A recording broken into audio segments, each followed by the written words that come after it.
This is the Spycraft 101 podcast. Welcome to your clandestine classroom.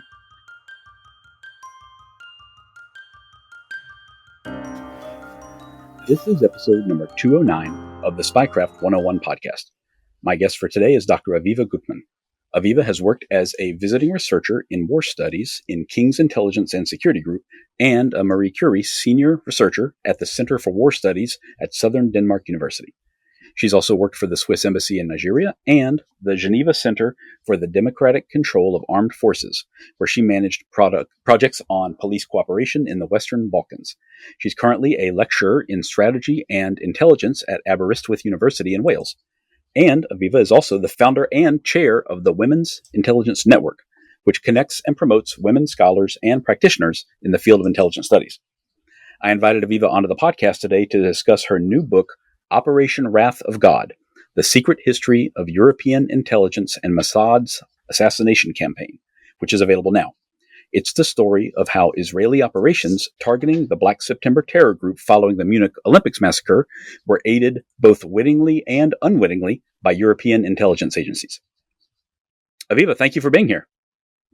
Thank you very much for having me. Of course. When I first saw a few months ago that you were publishing a book on Operation Wrath of God, I thought that it was a subject that I was already pretty familiar with, but it turns out after reading your book that I only knew a fraction of the whole story at most. So I'm, really happy that you are here to, provide us so much more information on so much that was not really known until now.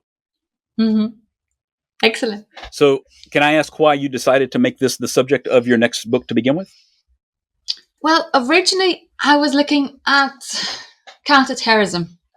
And I discovered that the Europeans were working together with the Israelis to counter the threat of Palestinian terrorism in the 1970s. And I was genuinely intrigued when I was looking what the Israelis were doing with the Palestinians, that they were assassinating them. I was genuinely intrigued I was genuinely intrigued and trying to find out whether something changed when the Europeans realized that information that they were sharing with the Israelis would and could be used for a targeted assassination campaign. And not to spoil too much, but, I was surprised to see that nothing changed at all, and they were actually intensifying their cooperation with Mossad. Oh my gosh. Yeah, that brings up a lot of questions, which I know we'll get into there, but yeah, I can see how that would draw you right in and how that's obviously like book worthy to say the least there. Mm-hmm. And of course, your book is based on a huge number of these archived cables that were so important, mm-hmm. passing between all of these different intelligence agencies. So how did you get access to all of this archived material like that? It started with me reading an encyclopedia of intelligence. And I have no idea who reads encyclopedias of intelligence. I don't know why I did that. But the interesting bit, I kind of came across this mysterious Club de Berne. And I'm from Switzerland. So this is a secret club that is named after the capital of my birth country. So I started to get intrigued. And I found out then the code word that was used among the Club de Berne members to share this intelligence. And the code word was Kilowatt.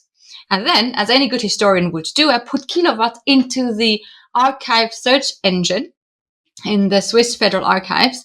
And then I saw files that said incoming kilowatts and outgoing kilowatt. And then I ordered those archival files, and I generally thought maybe they will say, sorry, this is intelligence files, they have to classify. I waited 6 months and they said, yes, that should be fine. So I think what might have happened is that the archivists were trying to hide these cables that are quite sensitive in plain sight. And it's possible that when they're deciding to give me access, that they had not understood the full dimension of the documents that they were giving to me. That being said, of course, it is 50 years ago. So there's a lot of declassification that has happened in the meantime. So maybe when I first got access to it, archivists may not have been aware of it. But I think now time has passed a bit. So a few of the documents may have, you could say, after 50 years, the public has a right to know what happened, but that's how I got access, through knowing about the code word that specialists will know what it means, kilowatt. This has nothing to do with electricity, I think. Of course. Okay, that's a wonderful story, and I'm glad to hear that what may have been like an oversight or an error on their part worked out in the favor of everyone who wants to learn about this story, especially you. So that's great, because I know that archival records, in my limited experience, they can be a little bit spotty. They're not always like perfectly cross-referenced and everything, and it can be a kind of a treasure hunt sometimes. It is a bit like a treasure hunt, absolutely, or detective work, if you. Exactly. If you will. So you mentioned Club de Berne then, and what was that exactly? It was kind of a group of head of internal intelligence agencies. So the heads of MI5, heads of the Bundesamt für Verfassungsschutz, the German domestic intelligence agency, the French, DST. So the head of these domestic intelligence agencies, they came together, and twice a year they met up for coffee, essentially, and were meeting and discussing priorities for the year to come. And in one of those meetings in 1971, there was also the Israelis were invited to that meeting as well. And the Israelis suggested to install a direct communication channels between the 8 founding Club de Berne members and between the Israelis and some partner intelligence agencies as well. So basically that was the start for really having direct links between intelligence agency to intelligence agency. And I think here on the international relations level happened something really interesting, because if intelligence agencies are able to have links to one another, they are much more freer in their choices of cooperation. It's a lot more flexible. It's also not well understood, how do the international relations of the secret state really work? So that's also part of the book that I'm trying to explore further these questions. Yeah, it's complex, no question. And you described this as an informal intelligence sharing relationship. What was it about it that made it informal exactly? Was it like, done without any oversight from any, civilian governing body or something like that?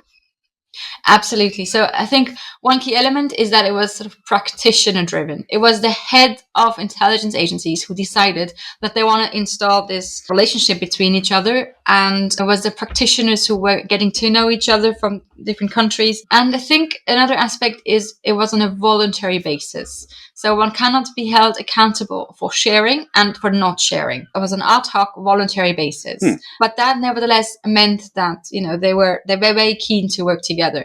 And I think we're going to go into that question a bit more. But I think another advantage of that was that you could keep it a lot more flexible, and you could cooperate with external parties like the Israelis without having other people known about that. So if it was like a formal, not informal, but a formal intelligence sharing agreement, one would have to go through the EU process of agreeing, well, we will also be able to share this with the Israelis. But because it was informal, they could just decide, well, the Israelis know a lot about the Palestinians and we need a lot of information about them, so let's include them as well. Right. So, yeah, so the I would say informal is, on the one hand, also, I think what you mentioned about accountability is actually really a key point. It has much less democratic oversight altogether. Yeah. Right. That's when they seem to flourish the best, is when there's no accountability. That's been a common theme across a few episodes in the past. Was this limited to like countering transnational terrorism, or was there like a wide variety of subjects that they were talking about at the Club de Berne? In the Club de Berne, I think there was a wide variety of what they were talking about. But the Kilowatt intelligence channels, that was specifically to counter the threat of Palestinian terrorism. It worked so well from the perspective of the people who were using it that they later on installed a second channel specifically, and I quote, for non-Arab terrorism. So they grouped Arab. I mean, it's it's the 1970s, but yes. So they installed a second communication channel among a similar group of intelligence agencies to discuss essentially whenever an agency has an update, has new insights, has also raw intelligence that they have been able to access, and thought that other agencies needed to know this information in order to be able to counter the threat in a better way, they were sharing it. So you mentioned how well this system worked for a time, at least. Did you find evidence that that Kilowatt definitely assisted in preventing any attacks? I mean, or was it used for like, I don't know if I'd say retribution or, capturing or killing after an attack? It was used for both. So we really see raw intelligence coming in. We also see threat assessments more generally trying to look, for instance, to get a better picture of the Palestinian armed struggle more generally. What is the operational methods? Who is in charge? Who are the people? Who are the operators? Who are the ones who are leading the operations? So it really was a mix of both. And also, of course, after an attack happened, it was a lot of searching for security loopholes and how were these attacks able to be perpetrated? How can we improve the security? But I have a few examples where attacks were indeed being prevented. One example I would like maybe to highlight is that the intelligence agencies were able to discover a Palestinian cell that was operating in Yugoslavia. And they were using young women who were traveling to Israel and were, for instance, trying to convince them to take a gift with them for an invented aunt who lives apparently in Israel. Yes. And these women, they took this gift with them. In one case, they took a plane that was flying not as high as these Palestinians suggested that they take another plane. And so these bombs that were actually in this gift did not explode. And because of that, they managed to kind of then pull together the whole picture and uncover that there were a lot more Palestinians. They were trying a lot more women to recruit them into knowing or especially also unknowingly taking these bombs with them. So if these planes had actually, if the bombs had actually exploded on these planes, these would have crashed and these would have been like really major terrorist attacks at the time. So I do think that quite a few times this intelligence cooperation was able to prevent terrorist attacks. That was actually very eye-opening. I'm glad that you used that example. I was astonished to read that these two is just 18-year-old British girls on, going on a tourist trip had been, I don't know if I'd say tricked really, but they carry, I think it was like a record player maybe that they were carrying for someone. And, things have changed so much since then. That's kind of unthinkable now, but I was shocked at how close they came to destroying an entire plane with, these two girls that were proxies and kind of the last people that you would normally suspect of that sort of thing. It was really diabolical. Yeah, absolutely. There were kind of scrupulousness as well. They were taking pictures with them, probably, and that's how the police was able to identify them. Oh, wow. They assumed that they would be killed, and therefore the police would not be able to see the pictures afterwards. Yeah. But yeah, that was an interesting and intriguing example, definitely. It totally was, certainly. So we mentioned Black September very briefly. Can you talk about how Black September formed and how they kind of came to the forefront of Palestinian terror during the 1970s? Like, did they come out of nowhere? Did they receive funding from, foreign governments, anything like that? So the origins of Black September is coming from the Jordanian civil war in the late 1970s. The Jordanians were evicting Palestinians there, and that was mainly happening. This military campaign started in September 1970. So that was a Black September from the perspective, of course, of the Palestinians, and that's where the name is coming from. It was a group that originated from the Fatah, the main political fraction of the Palestinians. They basically were being frustrated with Yasser Arafat's suggestions for advancing the Palestinian cause, and they thought that they needed to try different tactics. So they were starting to use international terrorism as a tactic to drive the Palestinian cause forward and to gain global attention for them. In terms of how large it was, it's a bit difficult to say. I would say from the intelligence assessments at the time, roughly, I would assume between 150 and 200 people were part of Black September. Obviously, we cannot compare them today to like Al-Qaeda or ISIS. Al-Qaeda has a whole governing structure, which was not the case for Black September. Black September was really just people who were there and were planning attacks in Europe and around the world. Okay. And yeah, things have changed a lot since then, but that's a much smaller footprint than I had imagined. 150 to 200 people, and they had tremendous impact worldwide, both in terms of their attacks and their visibility and bringing attention to the Palestinian cause, certainly. So how did they manage to pull off this attack on the Israeli team at the Olympics? I think most people are familiar with that, but it's stunning how poorly that went for the security establishment and how well it went from the perspective of Black September, in my opinion. Absolutely. I mean, a lot has to do with the German government's decision to have the Olympics in Munich in a cheerful spirit. heitere Sommerfestspiele was the word that they were using. So they want to have this light and cheerful atmosphere. And that went along with a very light footprint, a very light security footprint as well. And of course, the Olympics were watched by people around the world. TV as a mass phenomenon was like a very recent phenomenon as well. So it was from let's say a terrorist strategic perspective, choosing the Olympics, if you want to raise attention to yourself, then that was a very logical target. And I know that the Israelis, they were concerned about the security of their athletes, but the Germans assured them that, this will be a cheerful Olympics and there's nothing to worry.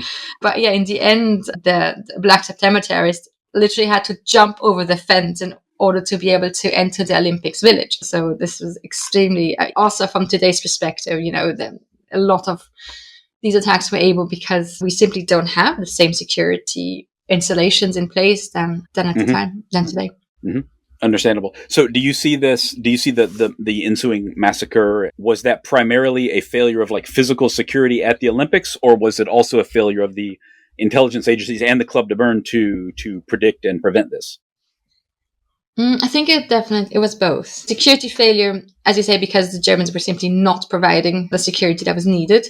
Another security failure, you could say, is that it was the Bavarian police who were attempting to rescue the Israeli hostages. And the Bavarian police is simply not trained to do these kind of counterterrorism operations. They should probably have let the German federal police, or the Israelis are even offering, so let the Israeli special operations team help with such a rescue operation. So that was a security failure. An intelligence failure, as I said, the Israelis were concerned about the security, but they did not expect that Black September would start targeting Israeli interests. Up until then, Black September was mainly directing their attacks against Jordan, mainly also in retribution for the Jordanian civil war. Their targets had been against Jordanian interests, and Munich Olympics attack was one of the first times the Black September organization was directing their attention and targets against Israel. Okay. So I did not realize that for some reason. I thought that, it was primarily focused against Israel already, but it's my mistake. So after this happened and the whole world watches it happen, how quickly did the Israeli government and intelligence organizations start planning what ultimately became Wrath of God? Was it like within days they started thinking about exactly what to do? Yes, I would think so. In the course of 1 month, we see the Olympics, and then in the course of 1 month, the first assassination happened. We see, I think, already a few days later, we had Prime Minister Golda Meir standing in front of the Israeli parliament, the Knesset, and promising that the hostages will be avenged. Very soon after, it seems, she was gathering her team and was issuing Mossad with this task of assassinating everybody who has been involved in the Munich Olympics attack. And later on, it was then expanded to also include everybody who was involved in past and especially also in future terrorist attacks. Wow. Okay, I see. Very quick. I did not realize that the first attack came within 1 month. That's amazingly fast, I think, from like a national operations kind of perspective. I know, of course, that they were members of the Club de Berne by this time. Did they use the intelligence already gained through that partnership to plan like the very first hit, as far as you can tell? I think at the very beginning, they were in need of more intelligence on Black September itself and trying to understand how they operated. And also, as I said, the first mandate was to find people who were involved in the Munich Olympics attack. And so they were using Club de Berne intelligence to determine the target list. So yeah, that was the first, I think, helpful element of this intelligence that was being shared. I have seen intelligence files on the very first hit, Wael Zwaiter, but I think for the actual planning, there are other examples that are more staggering. There's the assassination of the assassination of Mohammed Boudia.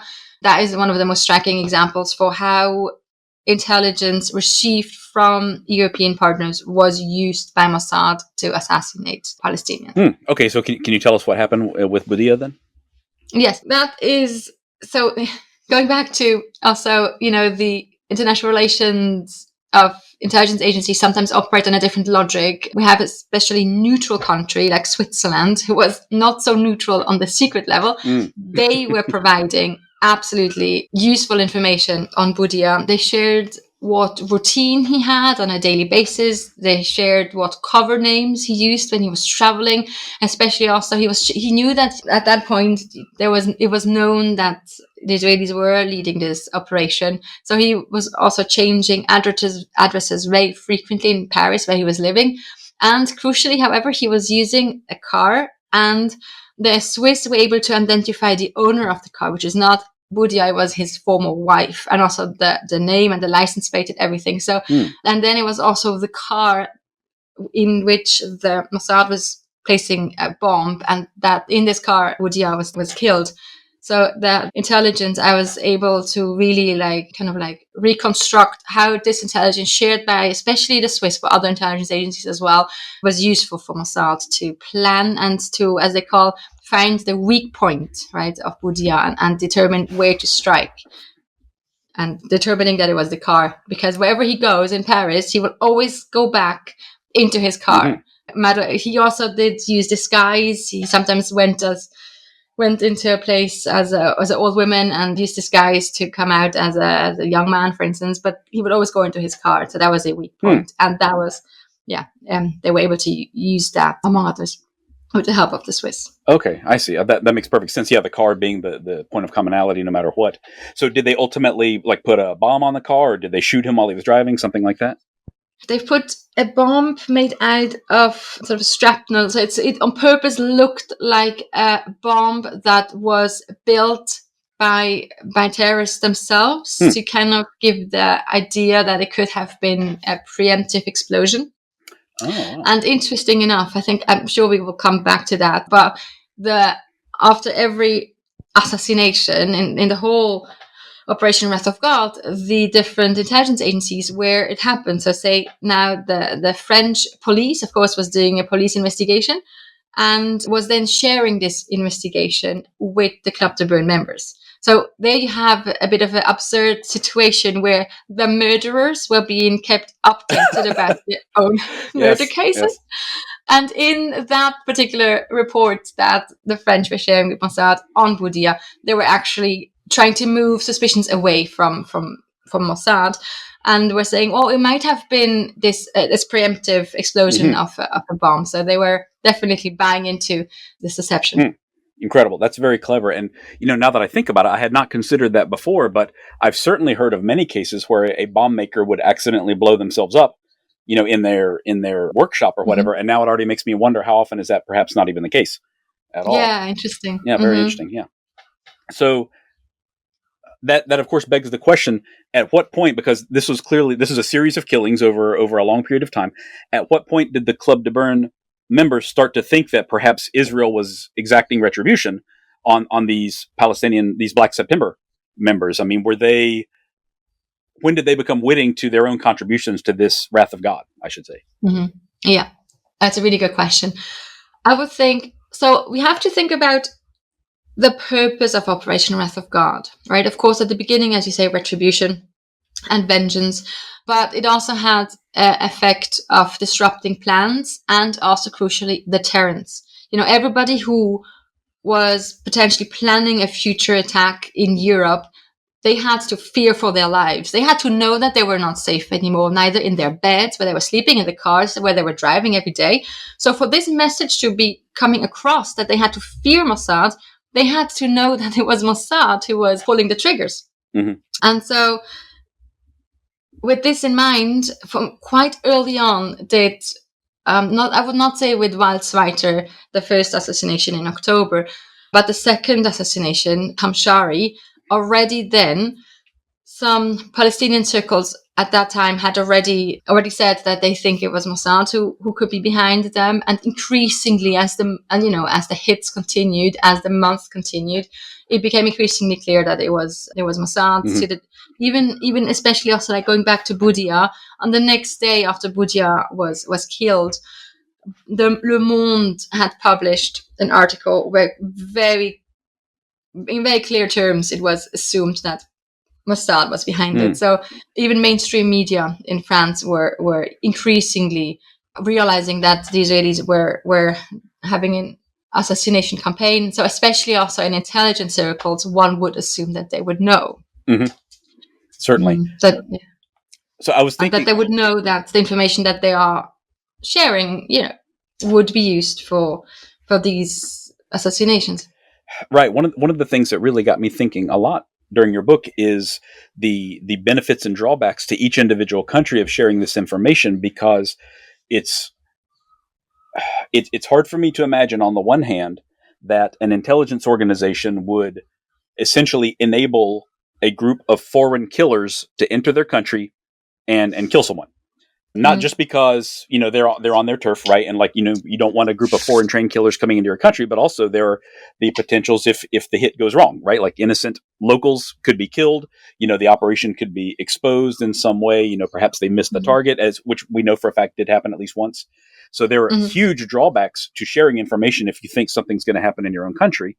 But on the other hand, I got to thinking that, perhaps they want these Black September members gone in a way that is also deniable to themselves. Like they perhaps the Italian government or French government, they want Black September out of their country no matter what. And if somebody else will do it for them, perhaps that's to their benefit. So where do you land on that anyway? What do you think is their reasoning for continuing to help once they became witting to what the Israeli government was doing?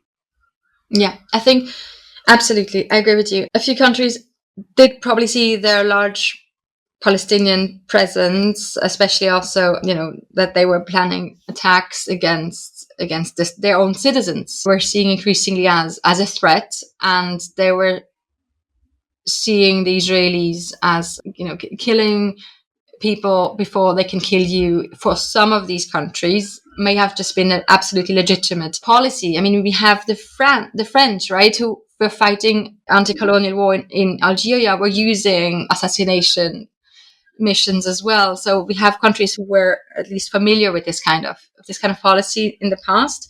And also, I think simply the information that they were gathering and that they were gaining from cooperation with the Israelis was really significant, and it was just too valuable to give that one up by risking alienation with Mossad. And so but maybe also going back to how useful this intelligence was for Mossad. I think sending the police reports after these Palestinians have been assassinated, of course, this aspect of absurdity that I mentioned earlier, but I think this sends a covert signal to the Mossad, saying we will not dig too deep into these murder cases. We will continue to look the other way, just essentially don't get caught, but we will have your back. And I think that may have factored into the Israelis' decision to continue the operation in Europe. Okay, I see. It seems like everyone's just walking such a fine line here once things become clear over time, because there's so much that could go wrong for everyone involved, it seems. So, and I know that something did go wrong, actually, with one of the specific hits, which is pretty well known. Can you talk about this attempt that went bad in, I guess it was Lillehammer, Norway? Yes, exactly. Lillehammer. So the operation went on and on, we say, until June. In June, they assassinated Mohammed Boudia, but the assumption was that Ali Hassan Salameh was the mastermind behind the Munich Olympics attack, and they thought that they had spotted him in Norway, and then later on in a small town in Lillehammer. And the Israelis, especially, Mike Hariri, the one who was overseeing the Operation Wrath of God, he wanted this win. He he was eyeing with becoming the head of Mossad one day. He wanted to capture and kill Ali Hassan Salameh. So he was finally, allegedly, seen in Lillehammer. And at the time, maybe I can bring in the Club de Berne again. At the time, we didn't have these computers as we have today. We didn't have the digital age yet. So pictures, even of these Palestinians, were very rare. And we know that after Munich, quite a few intelligence agencies were trying to be helpful and were sending pictures of Palestinians that they knew about. And MI5, so the British Domestic Intelligence Agency, was sharing a picture of Ali Hassan Salameh. And we know that Mossad had only one picture of Ali Hassan Salameh. And they took that picture and took it very close to this alleged person that they saw in Lillehammer and were comparing them and said, I think this is the same person. And then Mike Hariri asked, are you sure? And there were some operators who said that they were not sure, but one said, no, they look exactly the same. And so he approved the mission to kill this person. And to everybody's horror, they killed the wrong guy. They killed the person called Ahmed Bouchiki, who had nothing to do with terrorism other than looking very similar to a top terrorist. And also, not only did they kill the wrong guy, they also got caught doing it. So these are one crucial mistakes from a tradecraft point of view. Yeah, that went terribly wrong for them, and most of all for Ahmed, of course, himself. Did he? Absolutely. Was this was 100% based on his physical resemblance? Did he have any, I don't know, like behavioral cues while they observed him? Was he, checking over his shoulder as he walked out of, shops and that sort of thing? Or did they just think, oh, he's got the same hair and the same face, so that must be him?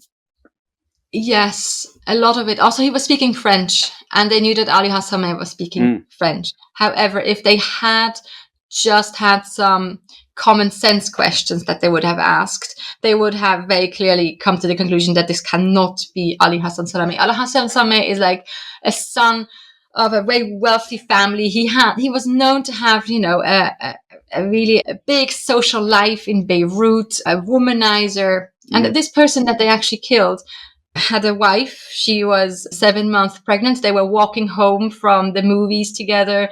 He was a cleaner. I don't know, maybe they thought that he had a secret life. It's not really understandable how they could combine the things that they knew about Ali Hassan Salameh. How could they put that into thinking that Ahmed Bouchiki could be him? So yes, essentially, his behavior, speaking French, and looking extremely similar. And that was the main decision. So it was, and also it was a haste. So they finally thought they caught him. So I think also it was not, they didn't see all of the context of Bouchiki. They probably should have looked further into, okay, what is his person's routine? What are they doing? Why would he have his whole life in Lillehammer? And so I think that the haste and the similarity in looks was just not enough to approve such a assassination. Okay. I see. And the operatives that were caught, did they ultimately go to prison for murder, or were they somehow, traded back, based on diplomatic pressure or anything like that? So at the beginning, the Norwegians refused completely, and rightfully so, of course, to hush this under the table and said, we are going to try them. And there was a public trial. And this is actually how we, as historians, can know a lot of details about Operation Wrath of God, because in the trial documents, that's the first journalistic account of Operation Wrath of God, was a journalist who looked at these court files and was writing his book about that. So yes, they were tried for murder and condemned with quite long prison sentence. However, after the dust had sort of settled, a year or two later, it's believed to have had a secret agreement between the Norwegians and the Israelis, and a lot of the operators who were perpetrating the hit were then released after a year or 18 months. Okay, I see. So this is a huge hit for the operation. It did a lot of damage to Mossad. Did they change the way that they carried out these hits after that? Did they learn from the mistakes of Lillehammer, for example? Yes. Also to mention, it was actually a new team who was chosen for the Scandinavian hit. So Mossad thought this was a very successful operation up until Budia, and gave its team a rest. And that was really a mistake, because they were then seeing Salameh in Norway, choosing people based on their language skills. So they chose a Danish-Israeli citizen, Dan Arbel, And he had claustrophobia. So somebody who has claustrophobia should not be sending it into these missions, which later I explain. But once he was caught, it was enough to put him in a room that was locked for him to just, tell them everything. He was even giving the Mossad headquarters phone number to have them, verify. It's really true what I'm telling you. And he was blubbering out all his team members, safe houses. And the main reason, and that's just like an operational mistake that is so stupid. You can't even believe it. He had recently bought a house in a town in Herzliya in Israel.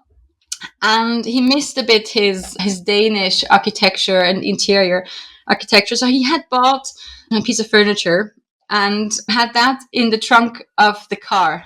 So they were going out, they were killing Ahmed Bouchiki, they were going back into the car. And he has clear instructions to leave the car and, throw the key away and run and take a different car. But no, he thought, no, I need my piece of furniture. So he drove the car back and just gave it back to the rental agency, which is where the police was then waiting for them and took them under arrest. Goodness. So yeah, these are it's hard to believe that we're talking about Mossad. It has all this mystique and everything, but that was really an operational mistake that is hard to believe. Yeah, that is astonishing that happened. But do you think this was because of overconfidence, perhaps, that everything had gone so well up to that point that they just got a little bit complacent, perhaps, with surely nothing bad could happen? My gosh. I think you're right about this. Absolutely. Yes. I think there was an element of hubris and of, especially because it was so successful, they thought Mossad can do anything, anywhere. And especially also they needed this big hit, which had not been achieved until then. Yes, there were different elements. Absolutely. Also, I mean, it's new terrain. Like in Scandinavia, apparently Mossad had never carried out an operation. And it's much different as a Middle Eastern looking person to go back into anonymity when you're in Rome or in Paris. But if you're in Scandinavia, in a small town where the last crime happened, 20 years ago before. So in some small town, they were driving with these fancy cars. They were looked Middle Eastern. Just, people detected them. People saw them. Much more difficult to dive under once you've done the hit. Right. I think that was part of it too. Certainly. So was Lillehammer the end of Operation Wrath of God, or did they continue with further hits after that? So it came to a temporary halt. I mean, Golda Meir was very clear, okay, we have to stop now. And there were even other occasions that were like, no, we have to intervene there. And Meir was like, no, we're done now. But in Mossad, I guess a lot of operators, there was a feeling of unfinished business.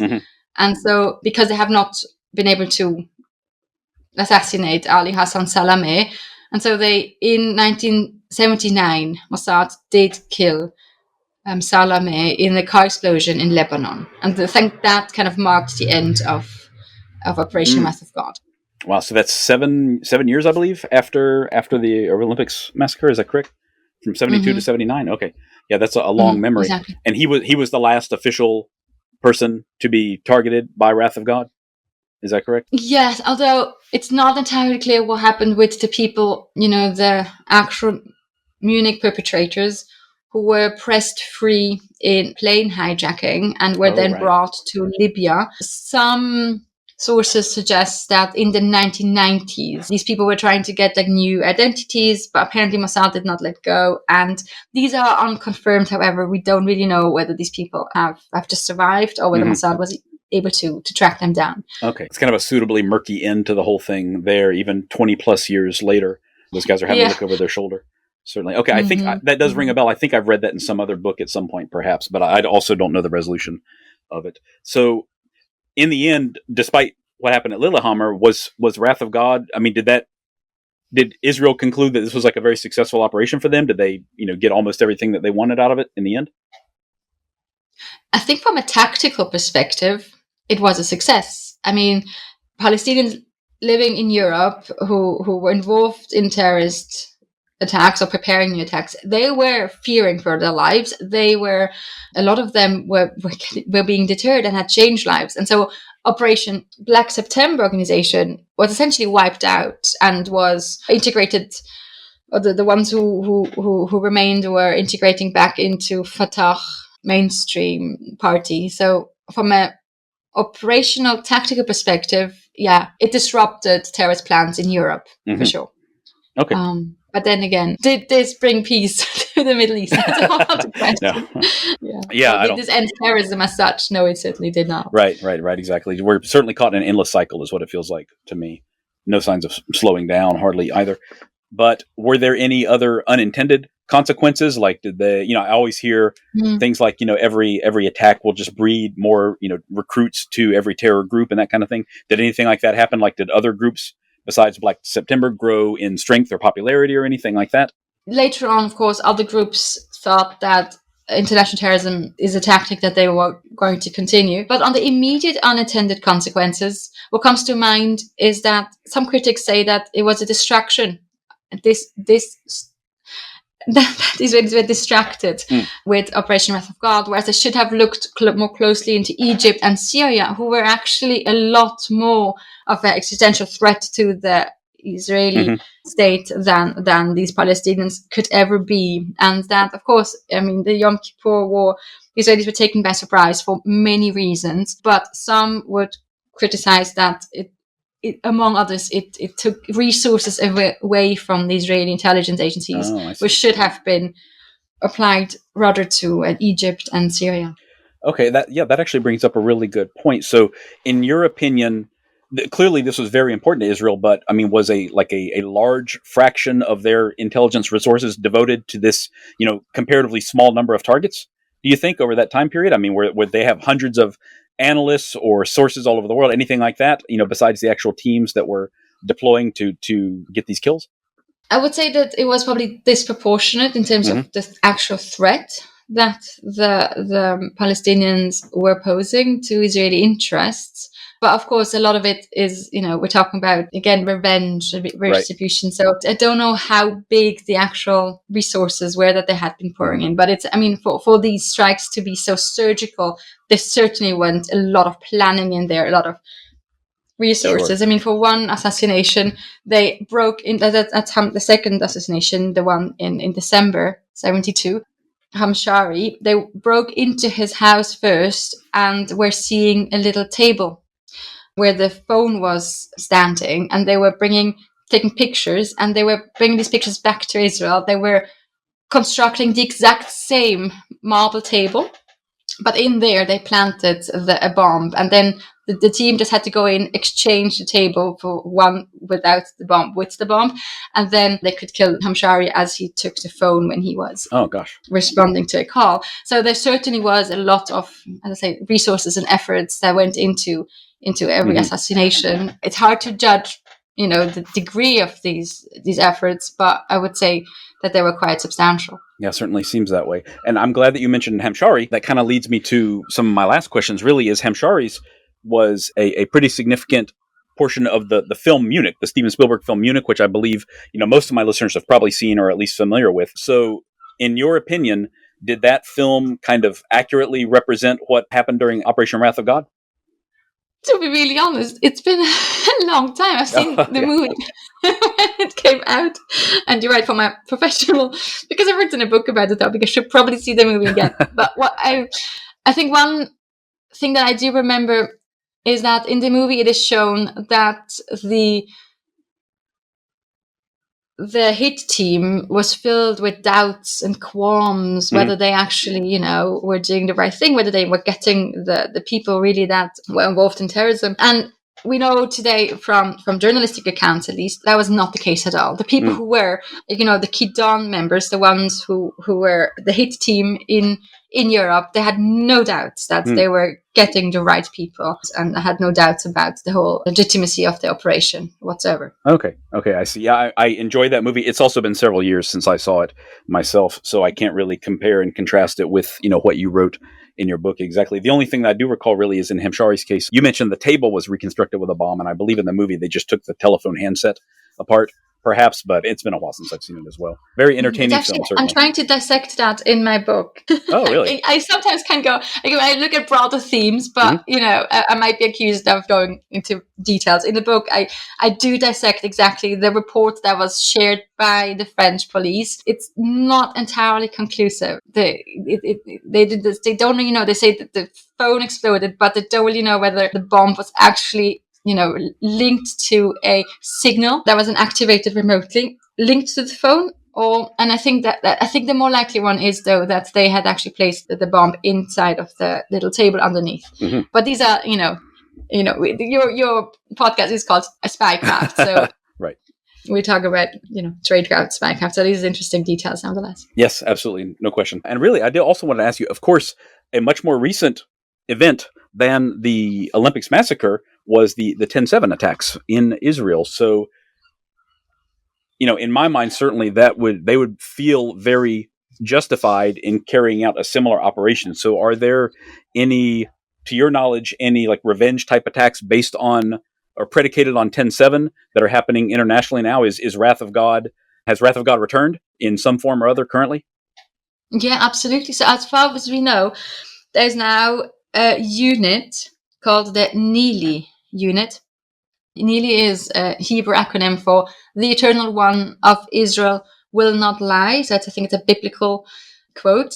And this Nili unit, in a very similar, almost echoing Operation Wrath of God in a very similar way, this Nili unit also is in charge of hunting and killing everybody who was involved in the 7th of October Hamas attack. So the assassination of Ismail Haniyeh in July last year in 2024 is very similar in methods to what we've seen in Operation Wrath of God. The person was killed in his accommodation in a guest house. His bed exploded, essentially. That's very similar in terms of the way Mossad was striking in the 1970s. Oh, right. I'm not sure if I'm remembering correctly. Was that the case where the bomb had been planted weeks or perhaps even months ahead of time? Do I recall that correctly, or am I thinking of some other recent attack?